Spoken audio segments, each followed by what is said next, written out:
Commissioners meeting. This is a special called meeting. Join us for the invocation delivered by Commissioner Goodman, and join us for the pledge. Let us bow and pray, please.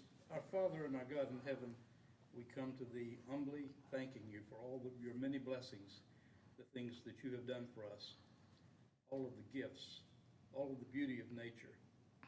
Father, we ask for Your guidance tonight as we consider these matters before us. Father, we ask Your protection for those who stand in the breach between us and those who would do harm to us. Father, we ask that those who are sick and ill receive blessings commensurate with Your will. All of these things we ask in Thy most precious name. Amen. Amen. Pledge allegiance to the flag of the United States of America and to the republic for which it stands, one nation, under God, indivisible, with liberty and justice for all.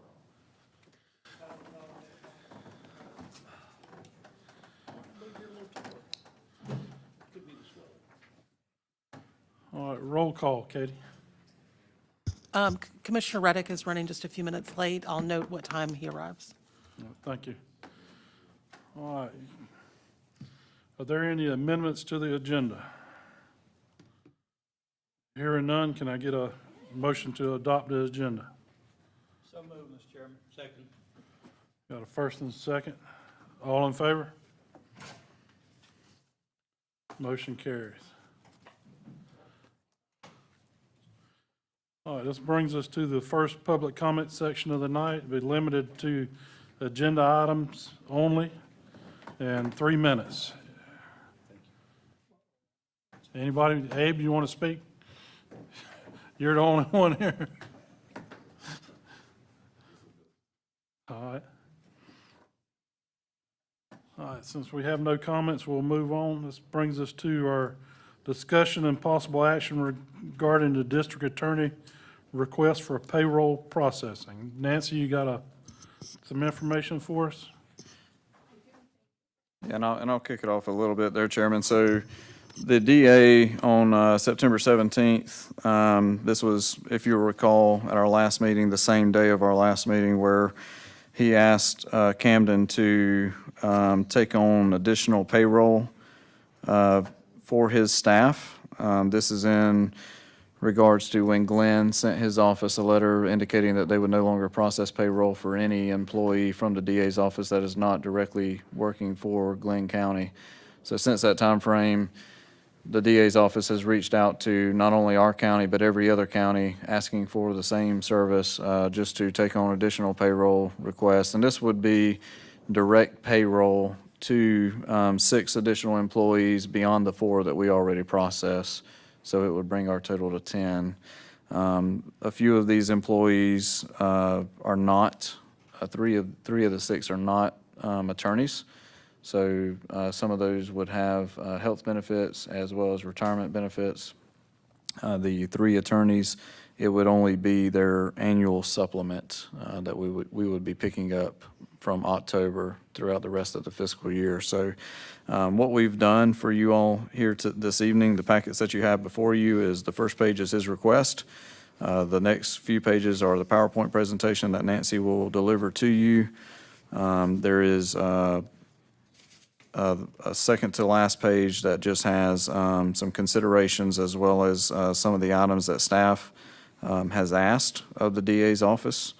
The very last page is the letter from Glenn County indicating what Glenn County's were planning on doing with regards to the payroll services that Glenn County was providing. I've also provided you with another single page sheet that is from the clerk of court's office, basically going over how many cases have either been indicted or accused from the DA's office for this calendar year so far. And then Wayne County, they received the same request. They had their open special called meeting yesterday to make a decision on payroll services for the DA's office. And I've also provided you with their letter, and part of what they did is in summary within your packet this evening. So with that, I'll let Nancy get us kicked off, and then from there we will entertain any questions that you may have. Thank you, Sean, and good evening, Commissioners. Nancy Gonzalez, Chief Financial Officer. And what I'm going to do is just go through a summary of the District Attorney's budget and where we are and how we got here. So for fiscal year '25, the annual amount that we send to the District Attorney's Office is $732,377, and we send that over a 12-month period of time. We also pay to District Attorney Keith Higgins a $12,000 a year supplement, and we pay that $1,000 monthly, and of course, the FICA employer expenses along with that, so that's a total of $12,918. The county pays for the utilities and janitorial services for the Camden DA's office, and that's budgeted at $26,350. We have a small budget there for court witness fees for $1,500. So the total budget for fiscal year '25 is $773,145.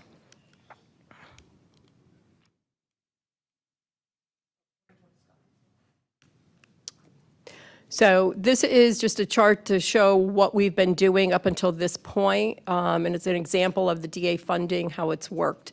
So we send to the DA's office the $61,031.42 monthly. And my office also processes the payroll. Right now, there's 4 people on payroll. Last year, there were 6 or 7. Right now, there's 4 people. So we process the payroll. It comes out of the county bank accounts. We pay the taxes. We issue the W-2. But every month, we send an invoice to the district attorney's office for all of those expenses for that month. So that includes the payroll taxes, insurance costs, retirement costs.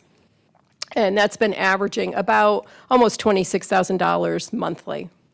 And the DA then turns around and reimburses us for those costs for the year, or for the month.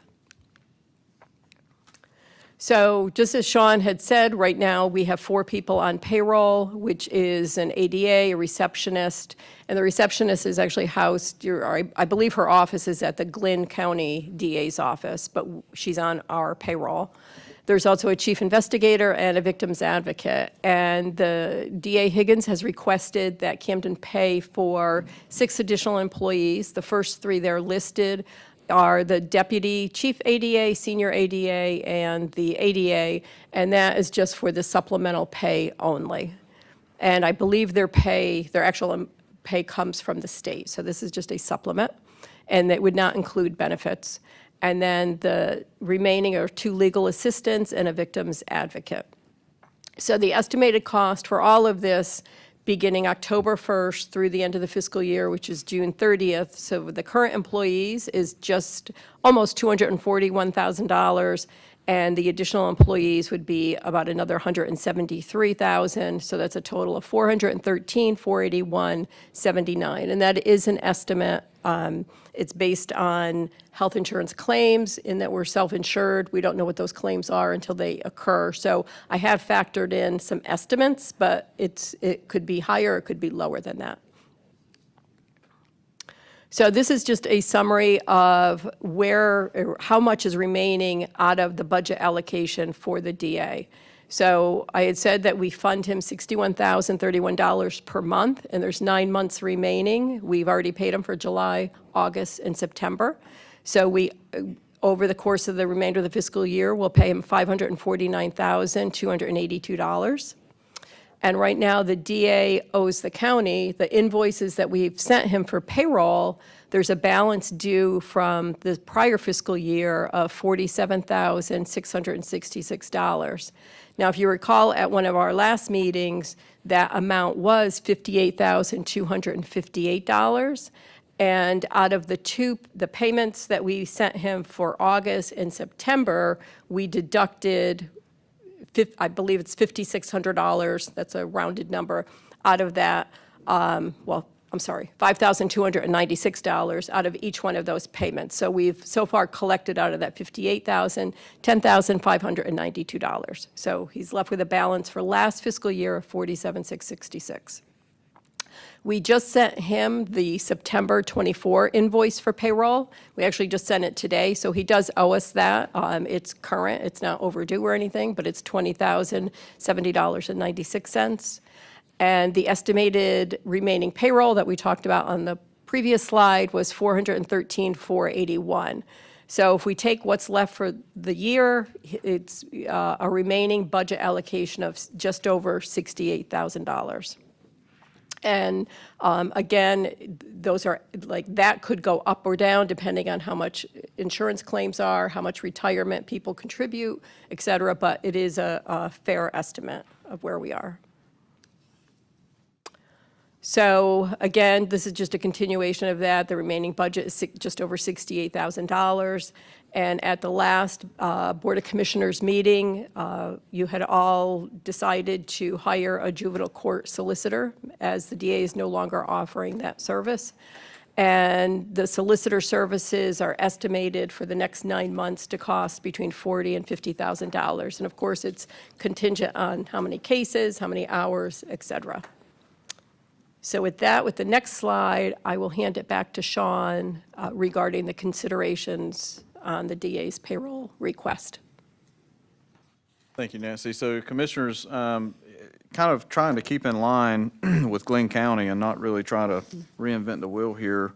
If you'll go to, well, you can stay on that last slide, that's fine, but trying to ensure that we're kind of keeping in the same with Glenn County and their requests, that would be to just have the DA to identify all the employees that are directly working for Camden County and provide a detailed expense report from those personnel, as well as basically a biweekly or monthly, depending upon if it's supplement related versus the biweekly hourly or salary staff that we would pay. And actually having a signed, basically a timesheet with the employees' names, hours worked, et cetera, on that timesheet, just like we do for all of our departments and offices here. And then also, you know, if the board is to accept this, again, this would be from here on out, starting October, to be direct payroll. So, you know, in the past, like Nancy had described, what we've been doing is just paying him a monthly allocation. He would then reimburse us payroll. He is actually asking us to stop that and to, from now on, for all of the personnel, just do direct payroll and reduce that portion from his monthly allocation. So with that, you know, Glenn County had, you know, made it pretty firm in their letter that that would only pertain to Glenn County, you know, personnel from his office. So, you know, is that something that y'all would also want to entertain? My understanding is that these 10 employees that, you know, would be in total would be working on Camden cases, but I don't know for a fact that they would strictly be Camden cases. And that kind of leads me to my next point. So one of the questions that I had posed to Mr. Higgins' office was how many accusations and indictments have been filed to date. And we were fortunately able to retrieve that information from Ms. Joy Lynn's office, our Clerk of Superior Court, and that's on the one-page handout that I provided. So to date, accusations that have been filed, and well, let me back up real quick. So for the DA's office to get something to be heard before the Superior Court judges, he either has to accuse the individual or bring an indictment forth to the grand jury, and from there the grand jury would, you know, set forth that indictment.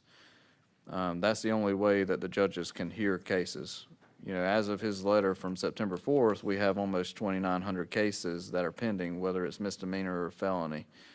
That number, as we had shown at the last meeting, has continued to increase, even though we've given increases to the DA's budget. It really hasn't flattened out or decreased at all. So with that said, to date, this is calendar year 24, there's only been 86 accusations filed and 79 indictments filed. And again, our caseload, you know, at the beginning of September was around almost 2,900 cases. And again, that's misdemeanor and felony. You know, but I would have thought that those numbers would have been much, much higher than that. And I'm not really sure what the reasoning is. I've also asked to understand how many of those total cases have either met or surpassed their statute of limitations, and I don't know that number right now, so I'm sure there is some level or portion of that total that probably have met or surpassed. I just don't know what that number is. So that's kind of, where we're at right now, and Wayne County, they met yesterday. What Wayne County has decided to do is to take on the additional payroll request as he requested. And I understand that, and I think that's probably, something we should consider. And the reason why I say that is because if you don't, then there's not going to be anything happening in the Superior Court system with criminal cases as it stands. So, in essence, the attorneys wouldn't get paid, and therefore they probably wouldn't want to show up for work if they're not getting paid. So they did approve that. Wayne County also withheld, or they are withholding, until an audit is done on his personal supplement that they pay to him on a monthly basis. There was also something that they had listed in there for, it's a 5% fee that is collected from county and municipal courts for a local victims assistance fund. They just, requested that those monies be held with the county until such time that his office is named to be eligible to receive those funds. And we have since today, his office is eligible as of today. And one of the things that I had questions on, or for him on it regarding the payroll situation was, if we take on the payroll expenses and benefits for these staff members, the ones that are going to be utilizing our benefits and retirement, are those employees willing to move their retirement plan from Glenn County to Camden? And he has sent to me that, yes, they are in agreement, and they're okay with that. So I think we're okay. I think financially we would probably be okay. There is a little bit of concern regarding this juvenile solicitor services. Myself and Jackie are actually supposed to meet this week with an attorney who is actually looking to work with us, actually commensurate with what Glenn County pays, which is good. So we're hoping that we can have a good talk with that individual and hopefully come to some level of an agreement so we can actually be able to provide those services starting October. So with that, I'll entertain any questions that the board may have. Yes, Sean, I have one question right off the top of my head. Why are we paying for a receptionist in Glenn County's office? I'm not really sure, sir, so that was one of the questions that I had posed to his office, and that's part of the reason why I think we need to identify, moving forward from his office, what personnel does he really want Camden to be responsible for, and what personnel does he want Glenn to be responsible for? So that was a conversation that I also had with the county manager for Glenn today. That's the same information they're requesting, and I think it would be, prudent for us to ask the same. Agreed. Along with that, we've got some people other than that one that are actually in Brunswick, in Glenn County, that are handling stuff for us as well. Am I correct? Yeah, so my understanding is that depending upon the expertise of that attorney or even an investigator, they may move county to county. And I don't know that you're going to be able to stop that completely. I really understand that. There's some attorneys that specialize maybe in, tax law or, murder cases or rape cases, things like that. So I can kind of understand that, when you have an attorney that specializes in that and has a lot of experience in dealing with that type of an issue and they need to go to another county. I think the question then becomes is, should Camden or any other county be responsible for that attorney's salary during that time point? And then it just becomes more of a timesheet per se, regarding that hourly rate with benefits for that employee. And does that get charged back to the respective county that attorney was working in? I know that sounds extremely convoluted and extremely time consuming and laborious, but should it be that way? I'm not the one that really should say that. That's really more of a board-level decision. Sean, do we have an idea of what the other counties' caseloads look like in comparison to what this report shows? I do, and if you'll give me just a minute, I can actually have staff run and grab a binder. It's the fiscal year '25 binder. It's the, just bring me all of them. There's like 4 or 5. I'll have to sift through them. Are they as backed up as, They are as backed up, but Camden, because we do not have a state court, our number's actually higher. okay, Because misdemeanors and felonies all go to Superior Court here.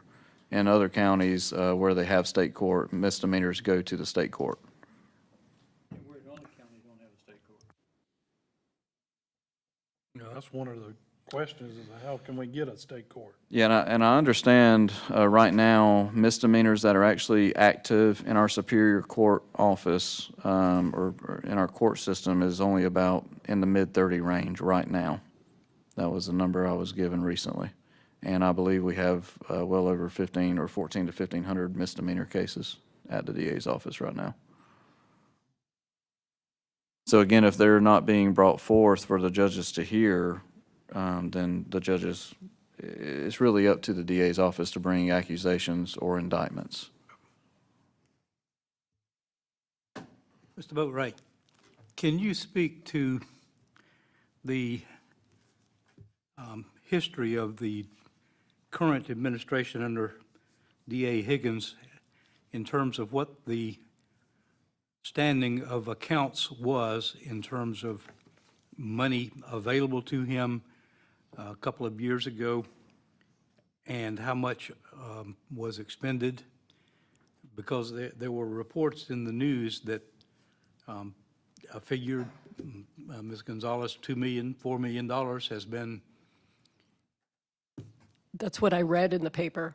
I don't have any access to that information. And so I have a question is, you know, when you come into an office that's been functioning to some degree with that kind of surplus, and that is expended, and then you come up with the amounts of money in arrears that we now see, it's exponential money. It's money on top of money that's not being managed prudently. And I think the taxpayers deserve value for all of the money that's spent.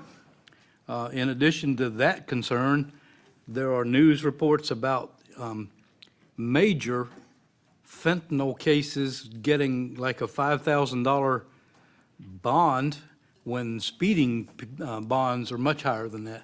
I have concerns about the performance of that office, and I made a statement at the last board meeting that I wish that the DA's pay was performance-based, because then we could see what we're getting for our money. Thank you. And Commissioner, to answer your question, I do not understand the full financial details of his office. I think that's one of the reasons why Wayne County is also requesting an audit. And it's my understanding that I believe the rest of the counties will also be requesting the same. I think it's more in terms of not only an audit, but an investigation, a grand jury investigation, a state ethics board investigation. What in the world is going on with the office that's not performing, that's asking for more money on top of unaccounted for money? And when criminal cases in this magnitude are going unprosecuted, you know, justice delayed is justice denied. And I don't want to see these people languishing in jail for lack of, you know, performance on the part of that office when we're paying money to have that done. Those are my concerns and my complaints. Thank you.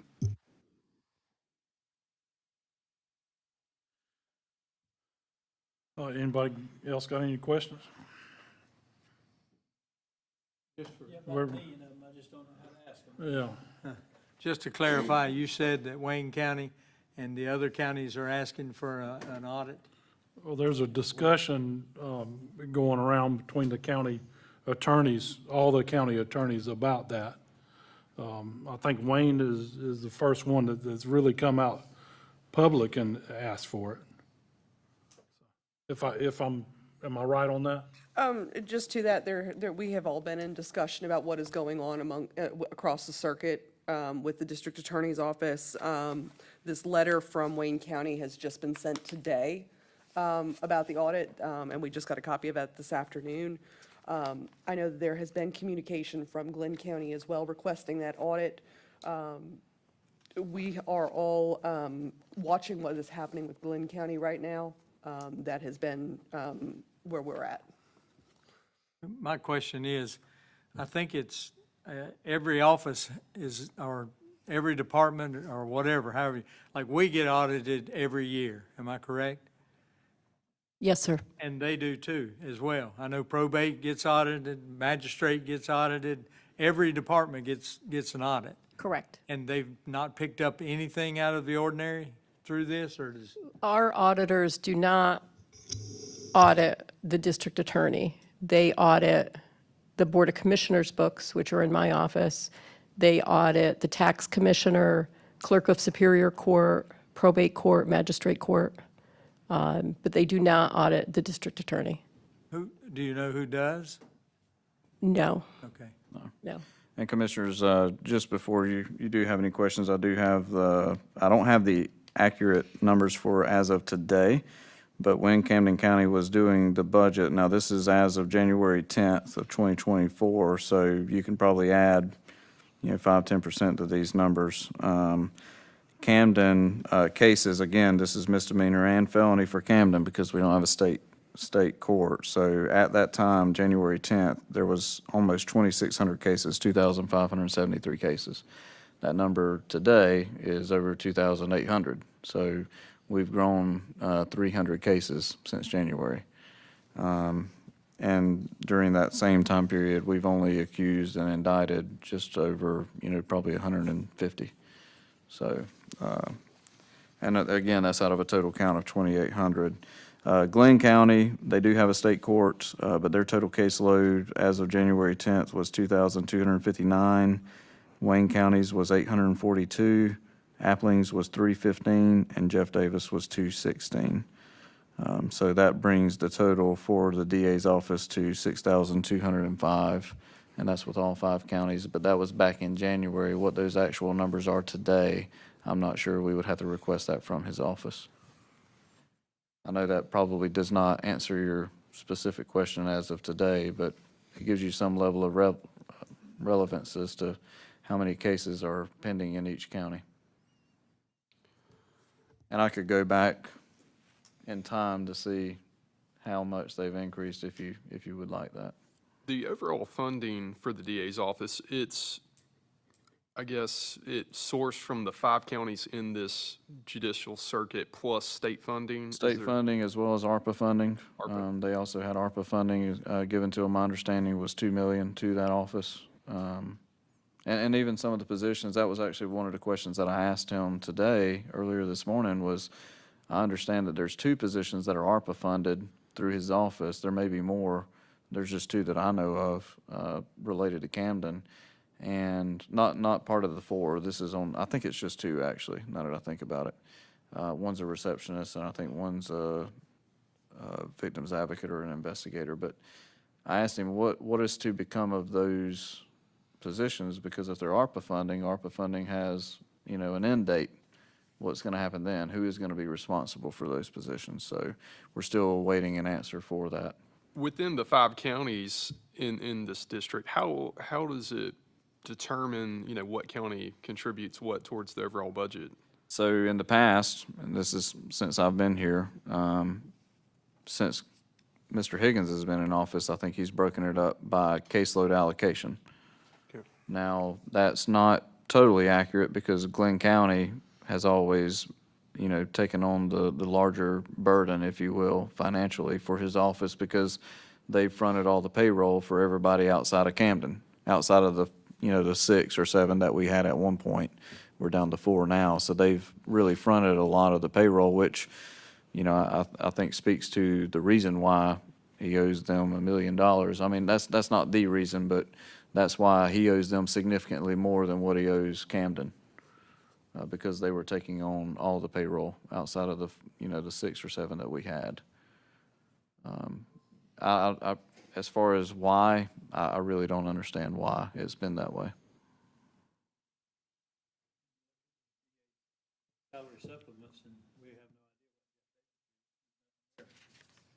else is listed. Yeah, and I spoke with Jeff Davis County today. I believe they pay, I don't want to misquote, but I think, in a total year, they pay, 64,000 to the DA's office. Total. I don't know what part of that is a supplement or is not a supplement, but in total for one calendar year or one fiscal year, Jeff Davis pays to the DA's office 64,000 a year.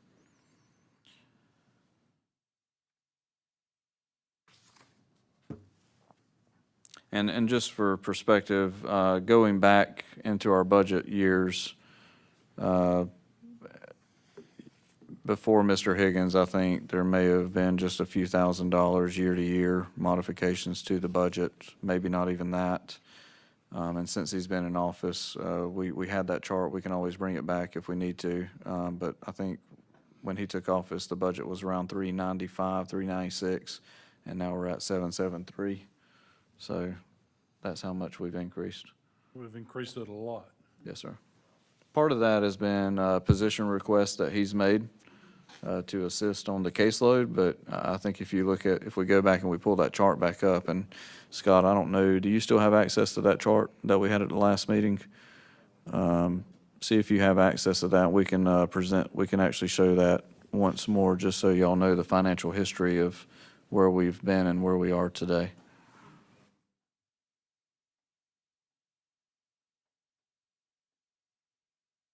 But what we need to decide tonight is whether or not we want to take on the payroll of these individuals.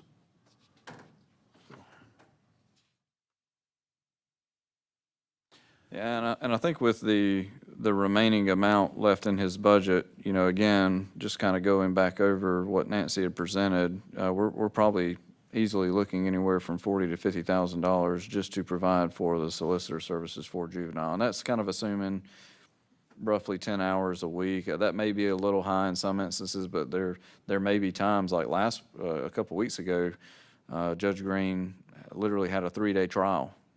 So, there may be times where there's a longer trial period than just a single day. So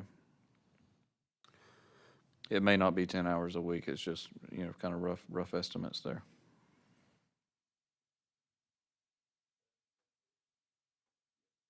Thank you, Scott. So yes, sir. So commissioners, if you'll look here, this is the chart that we showed at the last meeting. So I was off by a couple thousand. It was actually 393 when he took office, and now we're at 773. So almost a $400,000 increase. Regarding the management of the payroll, how do other judicial circuits handle that across Georgia? I mean, do the counties individually process pay? It just seems like it would be a nightmare for the DA's office to be dealing with 4 or 5 different counties in trying to divide up who's handling what employees versus just handling, it yourself through maybe a third-party payroll company or something. And I think that's what he's exploring. I think that's what we're trying to explore as well, trying to find best practices, for our end as well as his end. I think it's across the board different depending upon the DA. So that's something we're studying as well. But I think in the interim, I don't think you want to lock up. Sure, absolutely. Lock the wheels of justice over there. And, I understand their payroll is happening Thursday this week, and that'll be the last time that, his office and Glenn, I think, kind of jointly processes that. From there on, it will be, if you so choose tonight, it would be us and the other counties alongside Glenn. We would pick up the 3, the victims advocates, the legal assistants, and then we would do the supplements with no benefits for the senior ADA, the ADA, and the deputy chief ADA. Yes, sir, that's correct.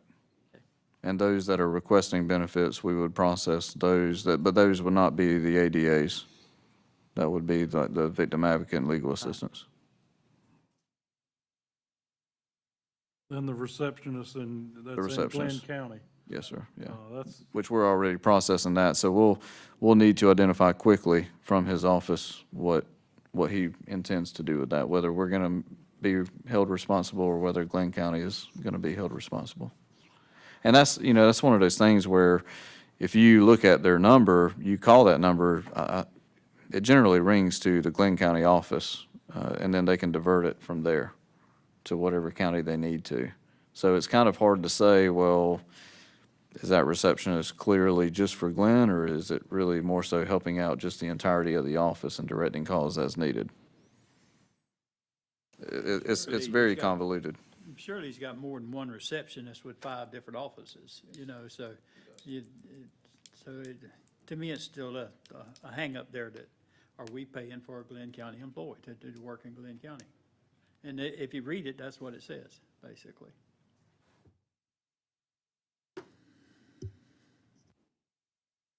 But on the flip side of that, if they're sitting in Glenn County, but taking a phone call from Camden County and directing it to the right person.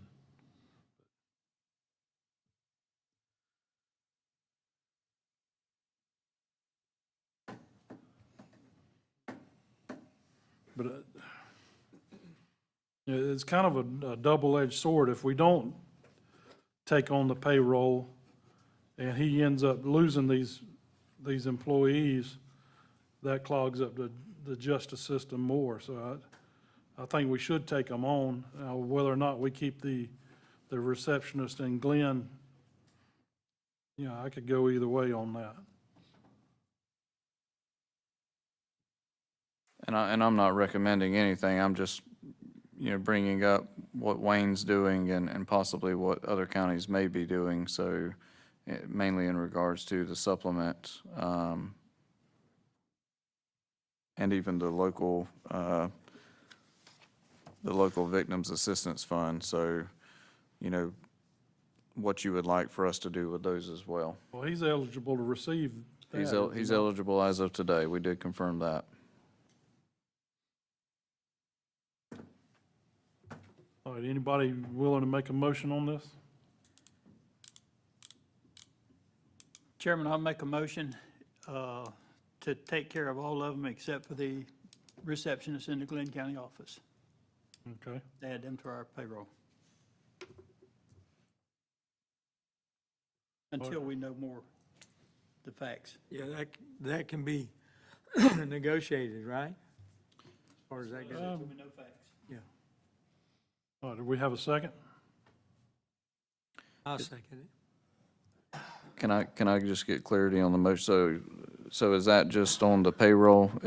I'm just asking, or does that include any and everything that you all want to decide here tonight, or is there any follow-up motions that may or may not be made? This is just on the payroll, Lanny? Okay. And one thing I think I saw in here was there was a time period, right? Where's that? Help me with this, Sean. The time period to take on the payroll would be from October, basically the end of September. It No, I'm really not is. talking about that. I thought I saw 60 days on they agreed to pay the 2 state employee position supplements for 60 days. Oh, that's the Wayne County. That's the Wayne Wayne County County. letter. Yes, sir. I'm not opposed to that. That gives a little. They're breathing- requesting an IGA with his office for that. Right. But that would be a separate motion from what Commissioner Brandt's motion was. You wouldn't put a time slot, a time period in there? 'Cause you're Unless gonna if he hopefully wanted do to the audit. amend, he would have to amend his motion to account for that. Okay. So for clarity, the motion on the floor to process the payroll, with the exception of the secretary that sits in Glenn County, is that a position employee that we're already processing payroll for? Correct. We've So been we would- processing payroll. Okay, so we would stop for that position according to the motion, okay. And process the other. Yeah, if you wanted to, I mean, you would have to, remove your second, and then he would have to amend his motion and then redo it. So, Well, I'll remove my second. That's no problem. But also with that lady, I would put a time period there. I mean, you gotta, if we cut her payoff, then she's no Yeah, longer has a job. I would do I would add the 60 days to it. Does that make sense? Then I retract my motion and you make yours. But I'm not really good at that. Okay. All right, the motion's off the table. So I'll make a motion, we accept the add the deputy chief ADA, the senior ADA, and the ADA supplements only, the 2 legal assistants, the victim's advocate, and we remove the Glenn County receptionist after 60 days. I'll second that. Any more discussion on that? May I ask if you're saying remove after 60 days, I just want a little clarity on that motion. So, in the event that they come back and say, well, that person does serve Camden, do you still want to leave it? We'd have to come back. I think we'd have to address it again. I'm just asking for a little bit of negotiation ability for me and Jackie, so we can go and say, well, if it is serving Glenn, then it would stay. But if that's the motion, then Is that position a part of our current budget for It is. their office? So, I mean, technically, that would be reducing their budget. correct. However, if she's not serving, or he, or whoever it is, isn't serving Camden County exclusively, then we shouldn't exclusively take on her payroll either. Right. He should have room to negotiate that, I would think. And as far as putting that in a motion, and remove my second again. If you move your second, I'll amend my Okay, motion. We'll take on the deputy chief ADA, senior ADA, and the ADA supplements only. The legal assistants and the victim advocates, they'll get it added to our payroll with benefits. And we'll allow the staff to negotiate with the DA on removing the receptionist, or maybe doing a partial funding on the receptionist. and you have 60 days to decide, right? For 60 days, well, we'll give them 60 days to negotiate. We just need a report back from Mr. Higgins' office to clarify. Okay. Second. Got a first and a second. Any more discussion? And just to make sure, the benefits that you expressed in your, and this is for clarity for the audience and anybody that's listening, as well as for, if anybody does come back, the benefits would only apply to the 3 The 2 legal assistants and the victim advocate. And even then, it's limited benefits based off of what those employees would request. So just want to make sure that's clear for the board and people viewing and listening. Well, and the 3 attorneys, that's basically a supplement. That's not a full pay. The 3 attorneys is just a supplement only. There's no benefits for them. They're actually get state benefits, I Correct? believe. Yes, sir. All right, we got a first and a second. Any more discussion? All in favor? Those opposed?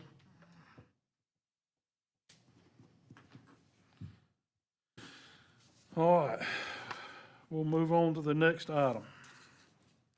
This is consideration of a grant to grant underground easement to Georgia Power Company for electrical services to the new Camden County Public Health Facility. You handling that, Sean, or? I can, Commissioner Seth Collins, Deputy County Administrator.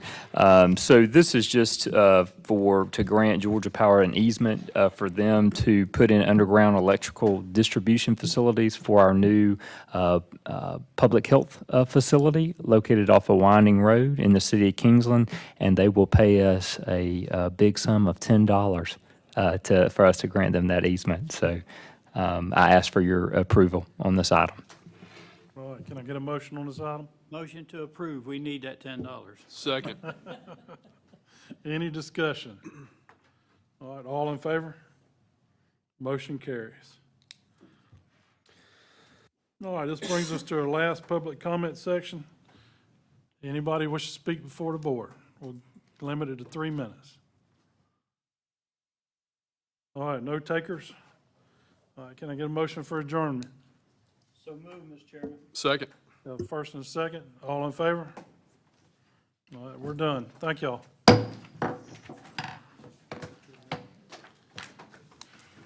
Electricity is so overrated. Do they consider not having electricity?